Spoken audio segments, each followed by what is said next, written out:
భారతదేశ ప్రజల స్ఫూర్తి ప్రదాత భారతరత్న డాక్టర్ బిఆర్ అంబేద్కర్ అని తిరుపతి పట్టణాభివృద్ధి సంస్థ ఉపాధ్యక్షులు ఎన్ మౌర్య అన్నారు. డాక్టర్ బిఆర్ అంబేద్కర్ జయంతి వేడుకలను తిరుపతి పట్టణాభివృద్ధి సంస్థ కార్యాలయంలో సోమవారం ఆయన చిత్రపటానికి పూలమాలలు వేసి ఘనంగా నిర్వహించారు. ఈ సందర్భంగా ఉపాధ్యక్షులు మాట్లాడుతూ సమానత్వం, సౌభ్రాతృత్వం, అందరికీ సమాన న్యాయం అనే అంశాలతో కూడిన భారత రాజ్యాంగాన్ని రచించిన గొప్ప మానవతావాది అంబేద్కర్ అని అన్నారు. మహిళలకు రాజకీయంగా, ఆర్థికంగా సమాన హక్కులు కల్పించారని అన్నారు. ఆయన రాజ్యాంగ స్ఫూర్తితో ప్రతి ఒక్కరూ ముందుకు సాగాలని పిలుపునిచ్చారు. అంబేద్కర్ అంటే ఒక వర్గానికి చెందిన వ్యక్తి కాదని భారత ప్రజలందరికీ ఆదర్శప్రాయుడు అని అన్నారు. ఈ జయంతి వేడుకలో TUDA in-charge secretary superintendent engineer Krishna Reddy, ఈ రవీంద్ర, ప్లానింగ్ ఆఫీసర్ దేవికుమార్, ఉద్యానవన శాఖ అధికారి మాలతి, పలు విభాగాల అధిపతులు, సిబ్బంది పాల్గొన్నారు.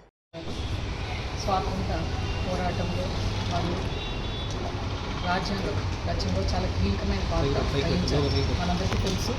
ముఖ్యంగా ఆయన దళితులు, స్త్రీలు, పిల్లలు, కార్మికులు వాళ్ళ హక్కుల కోసం పోరాటం చేసి న్యాయవాదిగా, ఆర్థిక శాస్త్రవేత్తగా, రాజకీయ నేతగా, సంఘస్ఫూర్తిగా కీలకమైన పాత్ర పోషించి ఆయన సమాన హక్కుల కోసం పోరాటం చేసి రాజ్యాంగంలో కూడా ఆ స్ఫూర్తిని నింపడం జరిగింది.